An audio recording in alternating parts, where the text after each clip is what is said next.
dramatic pause. Hadia. And I'm something else. Mario.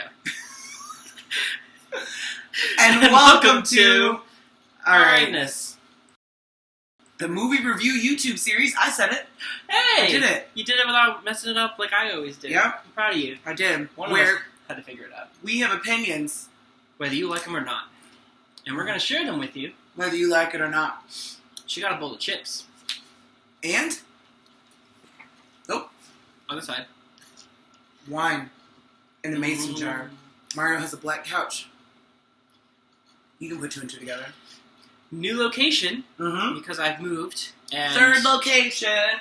You know, consistency is the name of the game here, really. It is. And we're good at that. It's the best thing that we're at. I sit like a lady. I don't. Wait. Basic instinct. It's June 2nd. In honor of Pride Month, Yes. we are going to watch some movies. About the gays! And the lesbians! And the... But this movie is probably just about the gays. This one, yes. But, you know, I'm trying to do a thing. Oops. Ruined it. So we're gonna watch movies about the lesbians.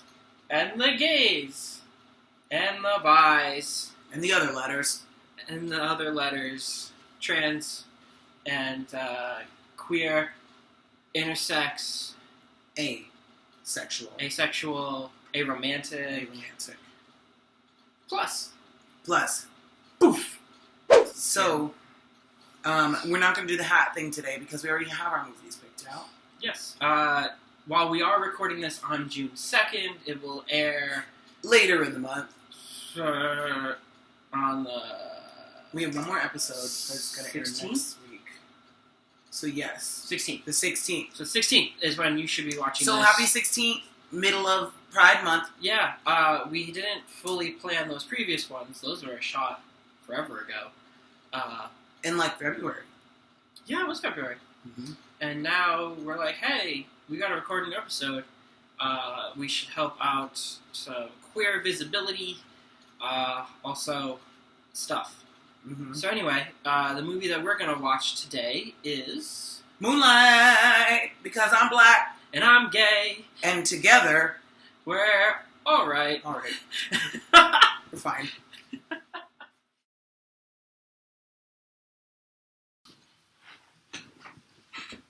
Okay, Alright. Scoot over. There we go. Moonlight. So, I just found out when we put the movie on that Mario has never seen it. So, you tell me what you think. I thought it was alright. I don't think it was the greatest film ever made. I do think that it was masterfully acted.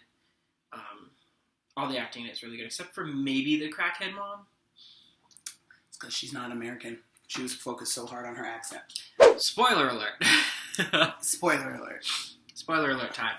If you've waited a year to see this movie. It's on Netflix now, and you should probably give it a watch. Mm-hmm. Not probably. Definitely. 100%. Watch it. Growing up, this kid, obviously, very gay, little floaty wishy-washy guy, as we all are at that age. But he's got that one friend who, like, is always out looking out for him, but he's always, like, trying to find a way to, like, touch him physically. In. Yeah, he's always trying to find an in, which we've all experienced. And then it was just really cool that, like, he just, like, went so far. Like, he started off kind of over here, and then he went, Whoa!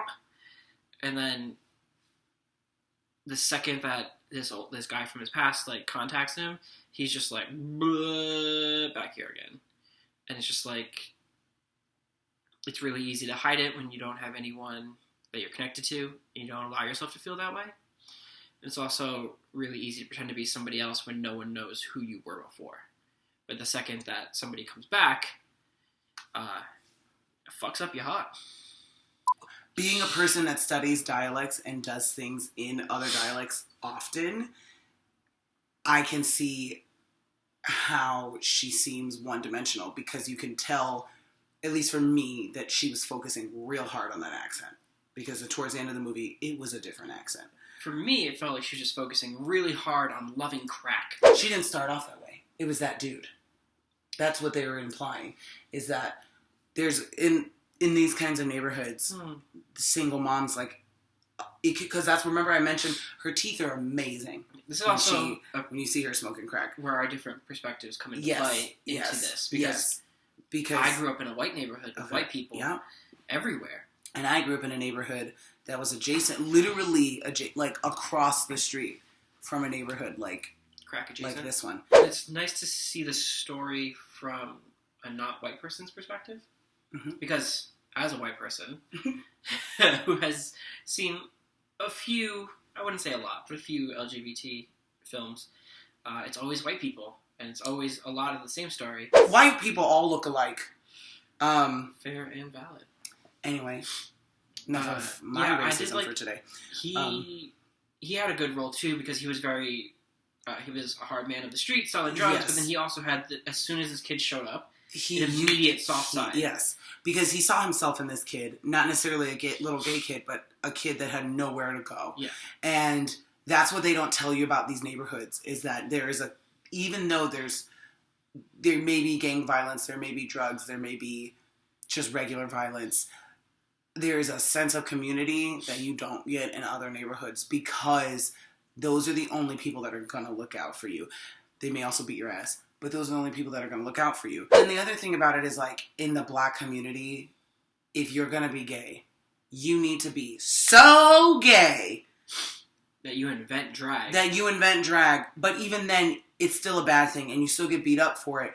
But that's the more acceptable form of it. So you either get too gay, or you get not gay at all. And that's it. There's no straight passing in the black community. You don't get to be straight passing. Yeah. And so in this movie, you have this little boy who, yes, we all know he's gay, but at the same time, he's also just a little boy. Like John Mulaney says, I just want to sit here and feed my birds. Like, just, they're very flouncy. They're boys. They don't know. They don't have motor skills until they're like 30. I was also that kid. Like, Mario was also that kid. Very loose. Just a loose little kid. Just a loose I loved kid. playing house. I loved reading books. At recess in elementary school, I used to be called a faggot because I would rather sit under the tree and read Goosebumps books than go play kickball or dodgeball or some shit. There's so many layers because, like, first of all, it goes to show you that, like, you can go from having no strong male influence in your life to having a strong male influence in your life to going back to not having one at all and still be gay. You can also have a strong male influence in your life the whole time. And what's his name? Kevin. Yep. Kevin was bi, I guess. Or Kevin was pan. No one knows. No one mentions it. Or he was just so closeted. Or so closeted that he, because he ends up with a kid, but he also sleeps with girls. But he also talks about how fine they are. So you never know. It's one of those things that we also don't talk about that in the black community, that you can be pan. You can be bi. You can be asexual. Like, they don't talk about that. You find a dude, you find a woman, and that's that. That's the end of it. That's all you get. Or you get to be RuPaul.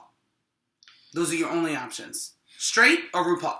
I overheard a guy who's like one of the most macho dudes in our cast. He is one of the drummers. Say that he doesn't like girls that wear too much makeup. And, you know, me being me, the feminist that I am, just put all the makeup on. My whole, like, it was just like, I went, fuckery is happening. Like, we got into this whole thing about how they were like, well, you don't love your man then. And it just brought up that whole hypermasculinity and, like, the black culture that, like, you can't. That's the only way I'm going to tell you what not to wear is if what you're wearing it says that somebody doesn't have the right to exist. If you're wearing a Ku Klux Klan hood, if you're wearing the Confederate flag, if you're wearing a MAGA hat, stuff like that. If you're wearing a Trump 2020 sticker or a Trump 2016 sticker. But there's also a difference between hypermasculinity and toxic masculinity. Because hypermasculinity is like, is like little in the... It's like, so in part 3 of Moonlight. Yeah. So Moonlight, we didn't say this, is told in 3 parts. Little, Chiron, Black. Black is the hypermasculinity part of the Black culture, where like even though he's clearly a gay man and has not let another person touch him since Kevin, spoiler alert, he's got a grill, he's like Car. he's got a car, he wears shirts to show off his muscles, he's nothing but muscles, he looks like a laundry bag full of meat now. He's hyper masculine. Granted, he doesn't seem like he necessarily puts that on people. And that's when it bleeds into toxic masculinity. Because that's what last night's conversation was. Even though I love all these dudes, and I think that I don't think they realized the way they were wording what they were saying was coming off as toxic masculinity. But like, I had to say to them, they're like, so you would let your man walk out the house like this? And I was like, absolutely 100%. Moonlight is the movie that gives straight passing Black men like the green light to go ahead, because it's like you can come from any kind of background being Black and still it's okay if you're gay. Yeah. You can love Kevin even though he beat the shit out of you and then you went to jail. Spoiler alert. What, now we have to use the transitive property to give our Alrightness. Or we just give 2 different Alrightness ratings. I guess. Because also, like, I see why you, especially after hearing this all, love this film so much. Mm-hmm. And for me, all I could relate to was the gay storyline, yeah, which has been told time and time and time again. Mm-hmm. And I recognize the importance of this film. I recognize that this story has been told and now being told from a different race. Yeah. Okay. Yeah. From a different race. So yeah, I understand the importance that, like, yes, Black people have these stories as well, and they need to identify with this. Uh-huh. But I could only relate to it from that place. Yeah. So that's why for me it's just like, yes, it's just a story you've seen. It's a story that I've seen before. But that's also like a compliment. If that makes sense? Yeah. This is a story that I've seen before. Because it means that, like, not only white people have this, or lighter-skinned people have this experience. That, like, hey, guess what? Everyone has this experience. Yes.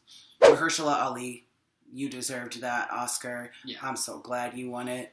I'm still mad that La La Land was even nominated in the same categories as you, because that movie was garbage. We can watch that movie again and talk about it, because I got feelings, whether you like it or not. And I haven't seen that yet, so... You haven't? No. White people try to save jazz from John Legend. That's the end of the movie. That's the whole movie. Spoiler alert. Didn't Black people invent jazz? Yes! So what do you give it? A yes, bitch, work? Oh, yes, bitch. A yes. What do you give it? For me, personally, I would give it just like a... Yeah. I would give this film... Alright. I would give it an... Alright. Drop what you're doing. Watch it. It's on Netflix. You have no excuse. Last night at rehearsal at 2 a.m. because I'm doing overnights at Disneyland. Which is why we've taken so long to record. Because I'm just... It's been 16 minutes already, for real. Anyway. Which also, by the way, I want it on the record. I'm proud of you. Congratulations on your role. Thank you. Welcome. Thank you. It's a process. So we open June 7th, y'all, and I am on Tuesday, Wednesdays, and Saturdays. Well, I'm friends with Mongozo on Tuesdays, Wednesdays, and Saturdays. I have to say it